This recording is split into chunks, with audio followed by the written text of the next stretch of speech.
हाय दोस्तों, मेरा नाम शाहीन परवीन है। जैसा कि मैंने पहले वीडियो में बताया था कि हम हिंदी साहित्य का इतिहास पढ़ने वाले हैं, जिसका फर्स्ट टॉपिक लगता है हिंदी साहित्य का इतिहास, काल, परंपरा और विभाजन। ये टॉपिक हम स्टार्ट करेंगे आज से, और आज से हम हिंदी साहित्य इतिहास पढ़ने जा रहे हैं।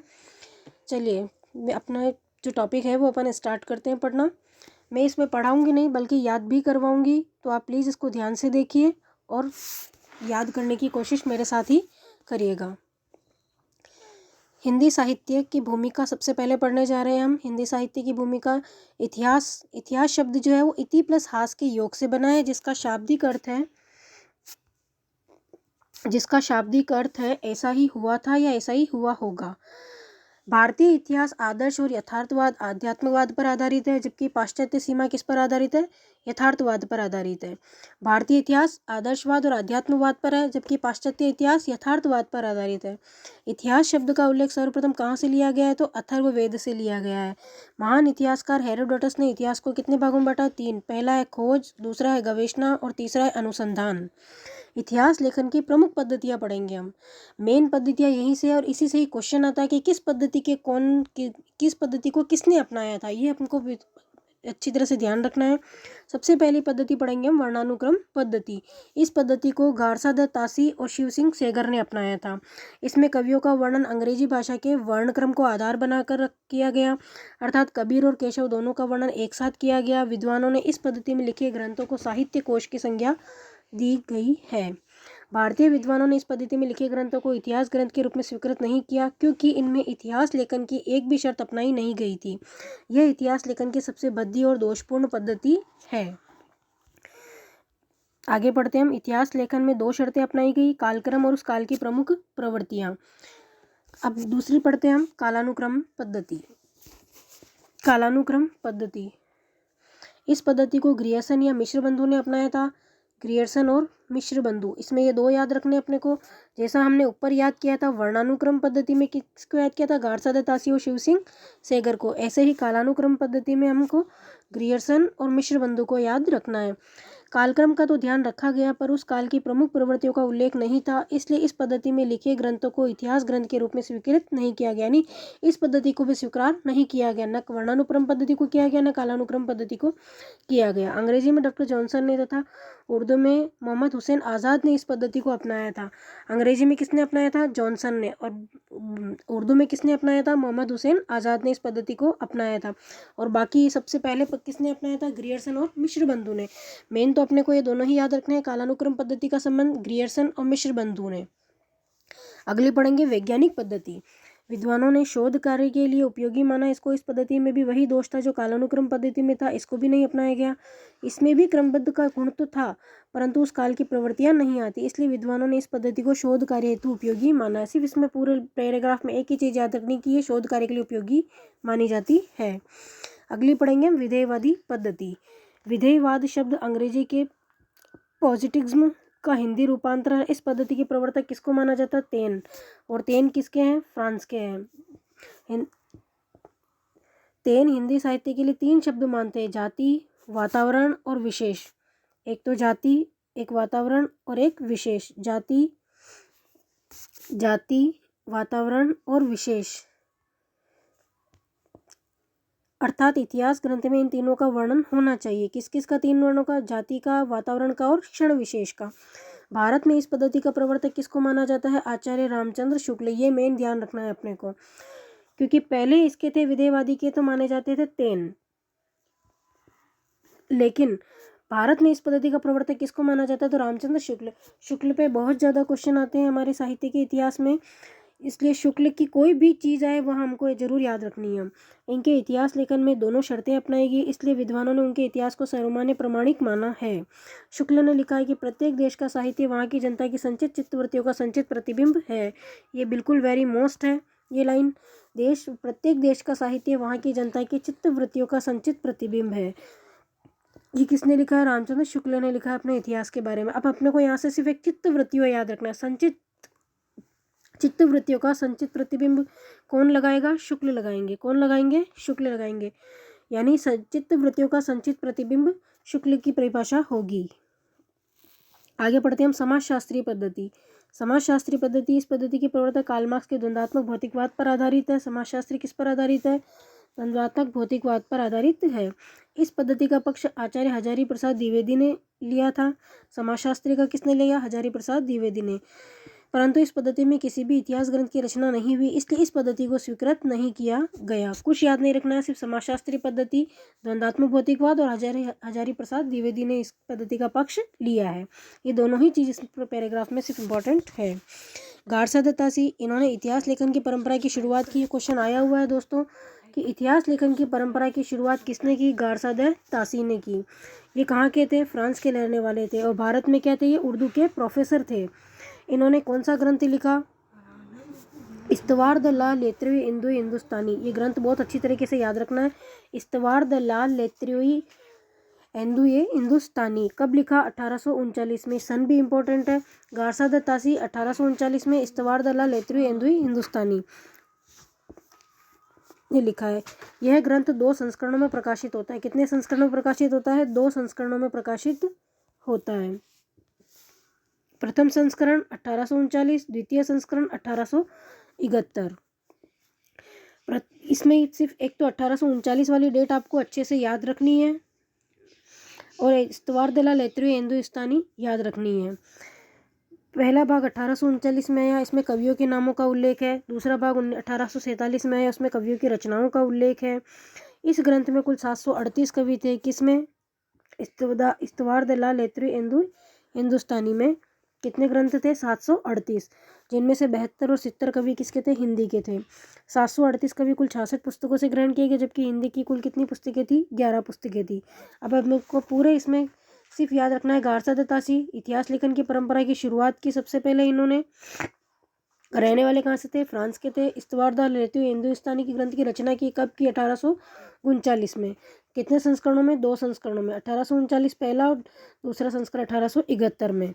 बाकी ये इतना इंपॉर्टेंट नहीं है। इसके बाद हमको ये ध्यान रखना है इसमें 738 कवि थे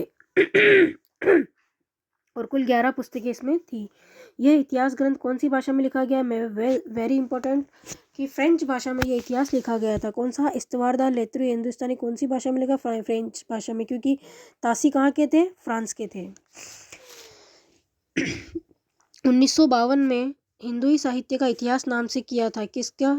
इस ग्रंथ का हिंदी अनुवाद लक्ष्मी नारायण वार्ष्णेय ने 1952 में किससे किया था? हिंदुई साहित्य इतिहास के नाम से इसने किया गया था। यानी हिंदी का अनुवाद किसने किया? यानी ये जो फ्रेंच भाषा में था इसको हिंदी अनुवाद करने वाले कौन थे? तो लक्ष्मी नारायण वार्ष्णेय थे। 1952 में किया था। और किस नाम से किया? तो हिंदुई साहित्य इतिहास के नाम से गारसाद तासी ने किया था। प्रोफेसर नलिन विलोचन शर्मा ने गारसाद तासी को प्रथम लेखक के रूप में भी स्वीकृत किया है। तासी ने कौन सी पद्धति अपनाई? तासी ने वर्णानुक्रम पद्धति अपनाई। अब आते हैं मोहम्मद करीमुद्दीन। मोहम्मद करीमुद्दीन इन्होंने तज़किरा शोरा हिंदी इतिहास ग्रंथ की रचना की 1849 में की। इसमें 1000 कवि थे, जिनमें से 62 हिंदी के कवि थे। सेकंड पढ़ते हैं हम शिव सिंह सेगर। ये भारतीय इतिहास लेखन की परंपरा की शुरुआत करने वाले थे। यानी प्रथम भारतीय इतिहास लेखन की शुरुआत करने वाले कौन थे? शिव सिंह सेगर। जो भारतीय इतिहास को शुरू करने वाले थे वो कौन थे? शिव सिंह सेगर। इन्होंने कौन सा ग्रंथ लिखा? शिव सिंह सरोज, इन्हीं के नाम से। कब लिखा? सन 1883 में। और कहाँ से प्रकाशित करवाया? नवल किशोर लखनऊ से इन्होंने प्रकाशित करवाया इसको। कौन थे ये? प्रथम भारतीय इतिहास लेखन की परंपरा की शुरुआत करने वाले थे शिव सिंह सरोज। इनका ग्रंथ है 1883 में इन्होंने प्रकाशित करवाया और ये ग्रंथ नवल किशोर प्रेस लखनऊ को से प्रकाशित करवाया। लगभग इसमें कितने कवि हैं? 1000 कवि है, जबकि तासी में कितने थे? 38 कवि थे। 738। इसमें इन्होंने इतिहास लेखन की वर्णानुक्रम पद्धति को अपनाया। हमने आगे पढ़ा है कि वर्णानुक्रम पद्धति को अपनाने वाले कौन से तो थे? एक तो शिव सिंह सेगर और एक गारसाद तासी। अब हम पढ़ेंगे ग्रियर्सन। इन्होंने 3 महत्वपूर्ण कार्य किए। भारतीय भाषाओं का सर्वेक्षण करने वाले भी कौन थे? तो ग्रियर्सन थे। तुलसी का वैज्ञानिक अध्ययन किया इन्होंने। तुलसी का वैज्ञानिक अध्ययन, इन्होंने तुलसी पर लगभग 1 दर्जन फुटकर निबंध लिखे। बाद में तुलसी पर जिसने भी शोध किया इन निबंधों से उन्हें अच्छी मदद मिली। द मॉडर्न वर्नाक्यूलर सबसे मोस्ट इम्पोर्टेंट है। ग्रियर्सन का जो ग्रंथ लिखा हुआ है वो द मॉडर्न वर्नाक्यूलर है। इतिहास ग्रंथ की रचना इन्होंने अंग्रेजी भाषा में की है। कौन सी भाषा में की? अंग्रेजी भाषा में। कौन सा ग्रंथ है इनका? The modern vernacular literature of Hindustan. अब ऐसे याद करते हैं हम इसको। ग्रियर्सन जो है अंग्रेज, तो अंग्रेज कैसे होते हैं हमारे, मॉडर्न जैसे होते हैं, तो ग्रियर्सन जो हो गए वो क्या हो गए, हमारे मॉडर्न हो गए। तो इसको याद रखना है कि ग्रियर्सन जहाँ शब्द आए, जहाँ मॉडर्न शब्द जहाँ आएगा वो ग्रियर्सन की रचना और ग्रंथ होगा। कहाँ से प्रकाशित करवाया, एशियाटिक सोसाइटी ऑफ बंगाल से प्रकाशित करवाया। इसमें पहली बार काल विभाजन का प्रयास किया गया। वेरी इंपॉर्टेंट चीज़ है कि काल विभाजन का प्रयास ग्रियर्सन के काल में किया गया। इसमें कुल 952 हिंदी के कवि हैं। इसकी रचना 1888 में की गई थी। हमने अब तक कितनी डेट याद की, 3 डेट याद की। सबसे पहली डेट कौन सी याद की है हमने, गारसादा तासी की याद की है। देखिए एक बार मैं रिवाइज करवा देती हूँ थोड़ा सा। गारसादा तासी की 1839 याद की थी, और हमने ग्रियर्सन की कौन सी याद करी, ग्रियर्सन की याद की हमने 1888 याद की है। वो 1839 या 1888 दोनों में अच्छे से याद रखना, कंफ्यूज हो जाओगे। और ये डेट्स पूछता है यहाँ से, इन दोनों के ग्रंथ भी पूछे जाते हैं और इन दोनों की डेट्स भी पूछी जाती है। इन्होंने आदिकाल को क्या कहा, चारण काल कहा। आदिकाल को क्या कहा इन्होंने, चारण काल कहा। और रीतिकाल को क्या कहा, रीति काव्य। किसने, ग्रियर्सन ने। क्वेश्चन पूछा जाता है, आदिकाल को चारण काल की संज्ञा किसने दी, तो ग्रियर्सन ने। रीतिकाल को रीति काव्य किसने कहा, तो ग्रियर्सन ने। आगे चलकर शुक्ल ने रीतिकाल का नामकरण ग्रियर्सन से प्रभावित होकर किया। यानी जो रामचंद्र शुक्ल जी हैं हमारे, उन्होंने रीतिकाल का जो नामकरण किया वो ग्रियर्सन से प्रभावित होकर किया। यानी सबसे ज़्यादा प्रभावित किससे हुए, ग्रियर्सन से हुए। उन्होंने आदिकाल की शुरुआत 7वीं शताब्दी से मानी है। कब से मानी है, 7वीं शताब्दी से मानी। किसने, रामचंद्र शुक्ल ने। इन्होंने हिंदी साहित्य का इतिहास, इन्होंने हिंदी ग्रंथ का हिंदी अनुवाद किशोरी लाल गुप्त ने 1957 में हिंदी प्रचारक पुस्तकालय वाराणसी से हिंदी साहित्य का प्रथम इतिहास के नाम से इन्होंने किया। किस चीज़ के लिए, जो ग्रियर्सन का जो modern vernacular literature of Hindustan है, इसका हिंदी अनुवाद किसने किया, किशोरी लाल गुप्त ने किया। ये लिखा हुआ है किशोरी लाल गुप्त। इन्होंने किया किस नाम से, हिंदी साहित्य का प्रथम इतिहास के नाम से। एक हमने पढ़ा था गारसादा तासी का इस्तवार द लाव, उनका हिंदी अनुवाद किसने किया था, तो लक्ष्मी सारंगधर वार्ष्णेय ने किया था। और यहाँ किसने किया है, किशोरी लाल गुप्त ने किया है। दोनों ही याद रखने हैं, इंपॉर्टेंट। इस ग्रंथ को लिखने में 18 पुस्तकों की मदद ली। बाद में विद्वानों ने पाया कि उन्होंने केवल 5 पुस्तकों की मदद ली है। सबसे पहले सुंदरी तिलक, श्रृंगार संग्रह सरदार कवि ने लिया, शिव सिंह सरोज शिव सिंह सेगर ने लिया, विचित्र उपदेश काकचीदी तिवारी, राग कल्पद्रुम कृष्णानंद व्यास। इन 5 पुस्तकों का इन्होंने सहारा लिया हुआ है। शिव सिंह सरोज ये 17वें स्थान पर थी। इसमें 1886 कवि थे। शिव सिंह की सुंदरी ने श्रृंगार करके विचित्र राग सुनाया। ये सिर्फ एक ट्रिक है, इससे कोई वो नहीं होगा। जहाँ याद करने की चीज़ है मैं वहाँ बिल्कुल जोड़ दूंगी और उस चीज़ को मैं आपको याद करवाऊंगी। ग्रियर्सन ने भक्ति काल को क्या माना है, स्वर्ण काल माना है। इंपॉर्टेंट बात है कि डॉक्टर ग्रियर्सन ने भक्ति काल को स्वर्ण काल मानने वाले कौन थे, तो ग्रियर्सन थे। आया हुआ क्वेश्चन है और याद भी रखना है आपको। मिश्र बंधु, अगला पढ़ते हैं हम। मिश्र बंधु कितने भाई थे, 3 भाई थे, गणेश, श्याम और सुखदेव। गणेश, श्याम और सुखदेव। क्वेश्चन आया हुआ गणेश में GSS, इसको ऐसे याद करना है अपने को, GS और S, यानी G से गणेश, S से श्याम और S से सुखदेव, तो GSS। मिश्र बंधु के कौन होंगे, गणेश, श्याम और सुखदेव। ये तीनों मिश्र बंधु के नाम से जाने जाते थे। ये लखनऊ इटोजा के रहने वाले थे। इन्होंने मिश्र बंधु विनोद इतिहास ग्रंथ की रचना की। यानी मिश्र बंधु ने किसकी रचना की, मिश्र बंधु विनोद की। कब रचना की, 1913 में रचना की। इस कितने भागों में बांटा गया है, 4 भागों में बांटा गया है। इंपॉर्टेंट है, पूछा गया है पिछली बार फर्स्ट ग्रेड के एग्जाम में कि मिश्र बंधु विनोद को कितने भागों में बांटा गया है, तो 4 भागों में बांटा गया है। इसके पहले 3 भाग 1913 में और अंतिम चौथा भाग जो है वो 1934 में प्रकाशित हुआ है। यानी पहले 3 भाग प्रकाशित हुए, फिर जो चौथा भाग था वो 1934 में प्रकाशित हुआ। इन्होंने काल विभाजन का सबसे पहला प्रयास किया है। यानी काल विभाजन का समुचित प्रयास करने वाले कवि कौन थे, तो मिश्र बंधु थे। इनके ग्रंथ में कुल 4591 कवि या लगभग हम कह सकते हैं 5000 कवि थे। इन्होंने 8 भागों में काल विभाजन भी किया हुआ है। प्रोफेसर नलिन विलोचन शर्मा ने अपनी रचना हिंदी साहित्य का इतिहास दर्शन, यानी जो हिंदी साहित्य का इतिहास दर्शन है वो किसने लिखी, नलिन विलोचन शर्मा ने लिखी। मिश्र बंधु विनोद पर विचार अभिव्यक्त करते हुए कहा कि मिश्र बंधु ने इतिहास लेखन की विधेयवादी पद्धति को अपनाया ही नहीं, जिसे अपनाने का श्रेय सर्वप्रथम शुक्ल को जाता है। शुक्ल सबसे अधिक किससे प्रभावित थे, तो शुक्ल सबसे अधिक मिश्र बंधु से प्रभावित थे।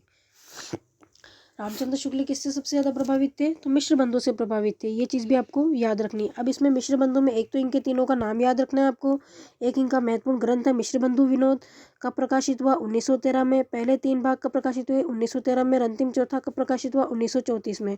कुल कितने कवि ग्रंथ में कुल कितने कवि थे? तो 5000 कवि थे। हिंदी साहित्य का इतिहास दर्शन नलिन विलोचन शर्मा, और शुक्ल सबसे अधिक किससे प्रभावित थे? मिश्र बंधु से प्रभावित थे। यही इसमें इंपॉर्टेंट बातें थी जो मैंने आपको बताई। और मिश्र बंधु ने आदिकाल की शुरुआत कब से मानी है? तो 7वीं शताब्दी से मानी है। मिश्र बंधु ने आदिकाल की शुरुआत कब से मानी है? 7वीं शताब्दी से मानी है। अब हम काल विभाजन पढ़ते हैं।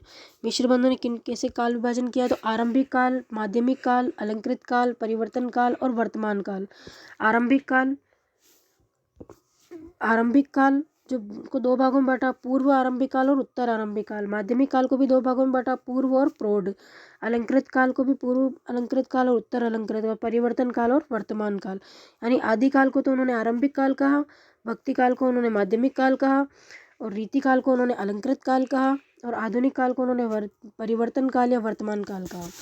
आचार्य रामचंद्र शुक्ल, इन्होंने हिंदी साहित्य का इतिहास ग्रंथ की रचना 1929 में की, 1929 में की। ये 29 है, यहाँ ध्यान रखना है, 29 है यहाँ पे, 1929 में की है आचार्य रामचंद्र शुक्ल जी ने। नागरिक प्रचारणी सभा काशी के अध्यक्ष श्याम सुंदर दास ने शुक्ल को शब्द सागर लिखने को कहा। शुक्ल ने शब्द सागर की भूमिका में इस ग्रंथ को हिंदी साहित्य का विकास नाम से लिखा था। इसे प्रकाशित करवाते समय इसका नाम हिंदी साहित्य का इतिहास रखा गया।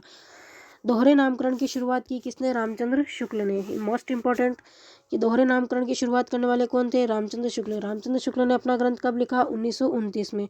किसकी भूमिका में लिखा? तो शब्द सागर की भूमिका में लिखा। सबसे मेन बात ये भी है, हिंदी साहित्य का इतिहास रखा। इन्होंने प्रवृत्तियों को आधार बनाकर काल विभाजन किया। यानी रामचंद्र शुक्ल ने प्रवृत्तियों को आधार बनाकर काल विभाजन किया। यानी इन्होंने काल विभाजन किसके आधार पर किया? तो प्रवृत्तियों के आधार पर किया। इनका इतिहास ग्रंथ सर्वमान्य और प्रमाणिक माना जाता है। यानी सबसे ज़्यादा रामचंद्र शुक्ल का ही प्रमाणिक माना जाता है। इन्होंने 1940 में अपने ग्रंथ को परिवर्धित और संशोधित करके प्रकाशित करवाए। यानी इन्होंने रचना तो 1929 में ही कर दी थी, लेकिन इसको प्रकाशित कब करवाया? संशोधित रूप से 1929 में इसको प्रकाशित करवाया, 1940 में इसको प्रकाशित करवाया। काल विभाजन, इन्होंने दोहरे नामकरण की पद्धति दी है। तो आदिकाल को आदिकाल भी कहा, उन्होंने वीरगाथा काल भी कहा। भक्ति काल को पूर्व मध्य काल भी कहा और भक्ति काल का, और उत्तर मध्य काल भी कहा और उत्तर मध्य काल को रीति काल भी कहा, और आधुनिक काल को गद्य काल भी कहा और आधुनिक काल भी कहा। यानी इन्होंने 2 नाम रखे, इसलिए इनको आगे अपन ने पढ़ा था यहाँ पे दोहरे नामकरण की पद्धति इन्होंने अपनाई है। अब इन्होंने कब से शुरुआत की? 1050 से 1375 से शुरुआत की। हमको यहाँ से याद रखना है 1050 ये क्या है? विक्रम संवत है। अगर हमको ईस्वी पूछे यहाँ पर तो 993 आएगा। ये आया हुआ क्वेश्चन है, हमको ध्यान रखना है कि 993 आएगा अगर ईस्वी पूछे, और विक्रम संवत पूछे तो 1050। 1050 से 1375, 1375 से 1700, 1700 से 1900, 1900 से फिर 1984 तक है। हमें रामचंद्र शुक्ल का प्रमाणिक है और हमें याद रखना है ये वाला जिसका काल विभाजन। शुक्ल में आदिकाल की शुरुआत कब से मानी? तो शुक्ल ने आदिकाल की शुरुआत 10वीं शताब्दी से मानी है। ये लिखा है 1050 या 993 ईस्वी, यानी 10वीं शताब्दी से आदिकाल की शुरुआत मानी है। सन पूछे तो 993 ईस्वी और विक्रम संवत पूछे तो 1050 से स्टार्ट हुआ है। इन्होंने वीरगाथा काल के नामकरण के आधार पर कुल 12 पुस्तकों की मदद ली, जिसमें से 8 हिंदी की रचनाएं और 4 किसकी है? अपभ्रंश की है। मेन हम 4 याद रख लेंगे, 8 अपने आप याद रह जाएगी। पृथ्वीराज रासो, बीसल देव रासो, परमाल रासो और खुमान रासो। पृथ्वीराज रासो के रचयिता कौन है? चंद्रबरदाई। बीसल देव के कौन है? नरपति नालय। परमाल रासो के कौन है? जगनिक। और खुमान रासो के कौन है? हमारे दलपति विजय। पदावली के ये तो 4 है अपभ्रंश की रचनाएं हैं। ये जो 4 रचनाएं हैं ये किसकी है? अपभ्रंश की, क्योंकि उन्होंने 12 प्रमाणिक रचनाओं में से 4 अपभ्रंश की मानी है और 8 अपनी हिंदी की मानी है साहित्य की।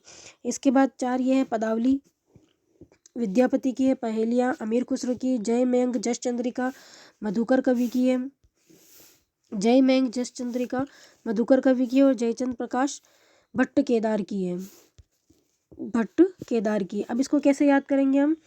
जय मयंक, अब मैं से मयंक और मैं से मधुकर कवि। एक याद कर लेंगे, दूसरा अपने आप याद हो जाएगा। जय मयंक जस चंद्रिका, तो मैं से मयंक का क्यों कौन होगा? मधुकर कवि। और जयचंद्र प्रकाश का कौन होगा? भट्ट केदार। जयचंद्र प्रकाश का कौन होगा? भट्ट केदार। अपभ्रंश की रचनाएं कीर्तिलता, कीर्तिपताका, हम्मीर रासो और विजयपाल रासो। ये है 4 अपभ्रंश की रचनाएं। ऊपर जो 8 थी वो हमने किसकी पढ़ी थी? अब हिंदी की पढ़ी थी। कीर्तिलता, कीर्तिपताका, हम्मीर रासो, विजयपाल रासो। कीर्तिलता और कीर्तिपताका अपभ्रंश भाषा में किसने लिखी? विद्यापति ने। हम्मीर रासो किसने लिखी? शारंगधर ने। और विजयपाल रासो किसने लिखी? नल्ल सिंह भाट ने लिखी है। हमको ये सारे याद रखने। पृथ्वीराज रासो चंद्रबरदाई ने लिखी, बीसलदेव रासो, नरपति नालय, परमाल रासो, जगनीक, खुमान रासो, दलपत विजय, पदावली, विद्यापति, पहेलियाँ, अमीर खुसरो, जय मयंक, जस चंद्रिका, मधुकर कवि, जयचंद्र प्रकाश, भट्ट केदार। कीर्तिलता और कीर्तिपताका विद्यापति, और हमीर रासो, शारंगधर, विजयपाल रासो, नल्ल सिंह। और शुक्ल ने कौन सी पद्धति अपनाई थी? विधेयवादी पद्धति अपनाई थी। शुक्ल ने इतिहास लेखन में निम्न पुस्तकों की मदद ली है। कविता कौमुदी की मदद ली, हिंदी गोविंद रत्नमाला की मदद ली, हिंदी गोविंद रत्नमाला की मदद ली, ब्रजमाधुरी सार की मदद ली, मिश्र बंधु विनोद की मदद ली। कविता कौमुदी किसकी है? रामनरेश त्रिपाठी की। हिंदी गोविंद रत्नमाला श्याम सुंदर दास की। ब्रजमाधुरी सार वियोगियरी की।